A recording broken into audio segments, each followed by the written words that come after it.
It's also known as Kartik Mass. And during the Kartik Mass, devotees all around the world, there is a very famous tradition from Vrindavan where we all offer lamps which are lit, and we offer it to the form of the Lord in his form as Damodar. It is during this month that the very famous pastime of Mother Yashoda binding Krishna to the mota is actually heard, sung, repeated and glorified many times. The reason why we do this is because in our Shastras it is very nicely stated that the entire purpose of our existence is to somehow or another remember the form, the name and the activities of Krishna.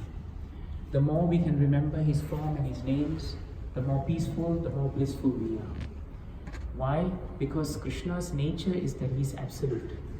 And absolute means, if you chant Krishna's names, it is as good as Krishna being present. There's no difference. In the material world, if we chant somebody's name, it doesn't mean the person is in front of us. Someone may be overseas and you may remember him, but the moment you remember him or her, it doesn't mean they appear before us. That is why we are considered to be souls, but we are not the super soul. But Krishna is different.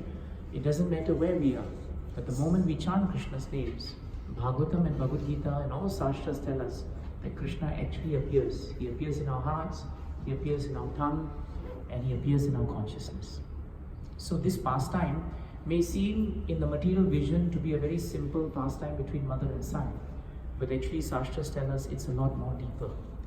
When Mother Yashoda woke up in the morning, this pastime actually happens on the day of Diwali itself, right? So 2 weeks before Diwali and 2 weeks after Diwali, we continuously remember this pastime. So it is stated in Vrindavan Dham, on the morning of Diwali, Mother Yashoda woke up in the morning and she decided that she wanted to churn butter for Krishna. Now Mother Yashoda had a very large house in Vrindavan, and Bhagavatam tells us actually she also had the best milk because she had the best cows. She also had many servants and many helpers, but when she wanted to do something for Krishna, she always did it herself.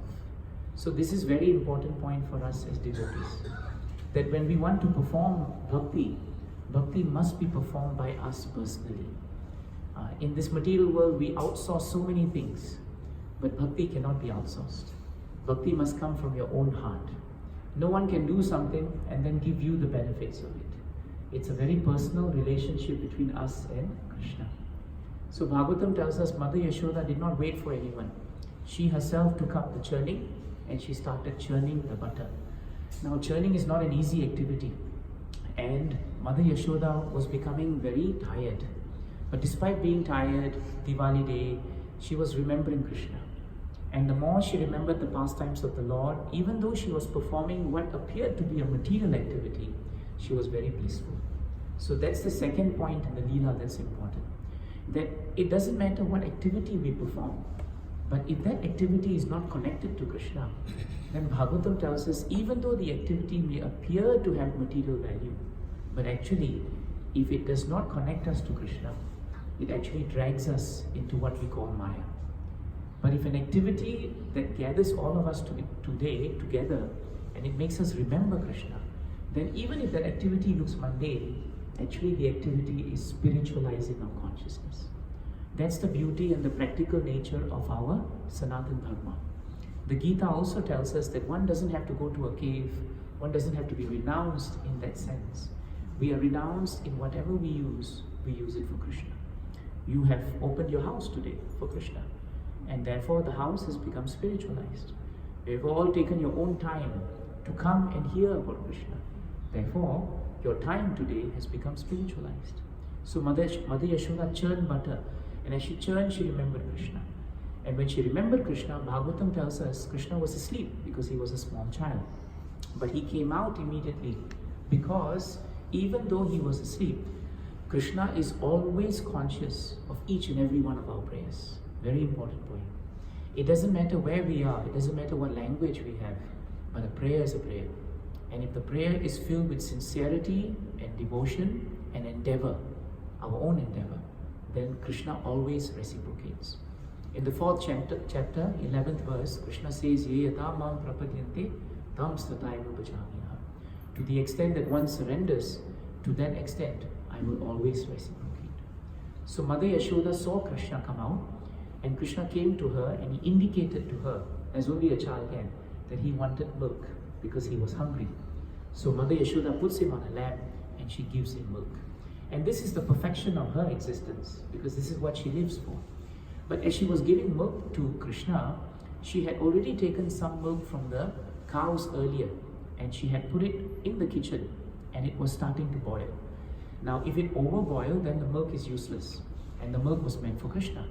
But if she put Krishna down before feeding him fully, then Krishna will become very upset, because if you don't feed your babies completely, you know, they become very upset.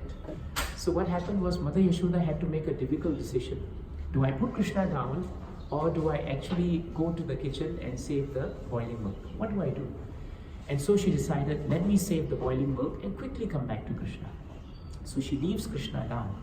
The moment she puts Krishna down, Krishna decides, even though I am the Supreme Personality of Godhead, and actually I am the source of all origins in this world, but now I am the son to Mother Yashoda, and I must play the perfect part of the perfect son.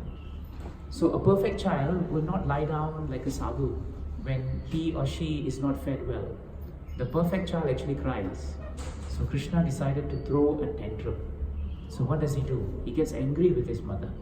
So his Bhagavatam tells us his cheeks become very red, his lips become very red. He gets up and he sees his mother's churning the butter, so he smashes the butter pots and all the butter comes out. At that point of time, Krishna then realizes, I'm going to be in trouble. That's what happens to children most of the time, isn't it? We do something and then too late, we realize now we're in trouble. So Krishna's a perfect child. So he realized now that he was in trouble. So like any child, we don't hang around to wait for our parents to come when we're in trouble. We try to leave. And Krishna left the scene. Mother Yashoda comes in. And what does she see? Instead of a nice place where Krishna is lying down, she sees that there is butter all over the place. It's been broken. And no sign of Krishna. But because there's butter, Krishna stepped on the butter before moving away. And she could see his tiny footprints. So she knew where he was going. Now Mother Yashoda was a bit anxious, because in Vrindavan, Krishna is known as the butter thief. The problem is, even though Nanda Maharaj and Yashoda Mata, they have the best butter, Krishna always made it a habit to go to the neighbor's house and steal butter. Now if you were a mother and your child constantly went to your neighbor's house to eat breakfast, have lunch, you will also get worried, isn't it? What's wrong with my cooking? So Mother Yashoda was a bit worried. The second reason why she was concerned was because she was thinking, if Krishna grows up at this rate, he'll become a thief, when he grows up. And no mother wants her child to become a thief. So she was thinking, today I have to take a stick. I know it's Diwali day, but I have no choice. I have to discipline Krishna. So she takes a stick and she walks into the storeroom. Now when she enters into the storeroom, Bhagavatam tells us that the storeroom has all these pots of butter hanging very high up. This is because Krishna is such a thief of butter, she had to keep it very high. But when she went inside, she saw an amazing sight. She saw that Krishna was seated on a mota. You see the mota there? It's behind it. He had turned it upside down, or rather he had inverted it so it was up, and he could sit on it. Now by sitting on it, it was high enough for him to reach the pots. And Krishna had broken the butter pots, and butter was flowing very freely. And he was taking the butter and he was feeding all his friends. So sometimes in our tradition, we have what we call prasadam distribution, isn't it? So actually Krishna started that in Vrindavan. He gave all his friends the gopas, but he also had other friends, and they are known as the famous monkeys in Vrindavan. If you've gone to Vrindavan Dham, you will know that there are many, many monkeys. Now our sastras tell us that these are not ordinary monkeys. They are actually great sages and yogis who have prayed very hard somehow or another to serve Krishna. Now Krishna was feeding all these monkeys very lovingly and very personally. Again, he was not asking someone to feed the monkeys. He was doing it himself. So just as a devotee personally worships God, God also personally reciprocates with the devotee. It's a very important sastric point. But these monkeys are very special, because when the Lord came as Lord Ram in Ramayana, these monkeys were the Vanaras who came to serve him to build the bridge. And when they finished building the bridge and he had conquered Ravana, he asked as Lord Ram, "What do you want? Ask me anything, my dear monkeys. You're such great devotees. Ask me anything and I'll give it to you." And they only asked him for one thing. They did not ask him for money, for wealth. They did not ask him for anything material. They said, "Lord, whenever you appear again in this world, we pray that we will also appear with you. Because that is our real fortune. That is our real wealth. That is our real opulence. Not the bank balances and not the cars and not the houses. It is our bhakti." So Krishna was Lord Ram at that time. But even though it was thousands of years before, he never forgot the wish of his devotee and his promise to them. And so when he came as Krishna in Vrindavan, these monkeys came and they became ordinary monkeys, so to speak. But Krishna knew who they were. And this time, instead of the monkeys serving Krishna as they did to Ram, in this Leela, it is Krishna who was serving the monkeys. He was giving them butter. And this is the beautiful exchange between Krishna and the devotees. But when the monkeys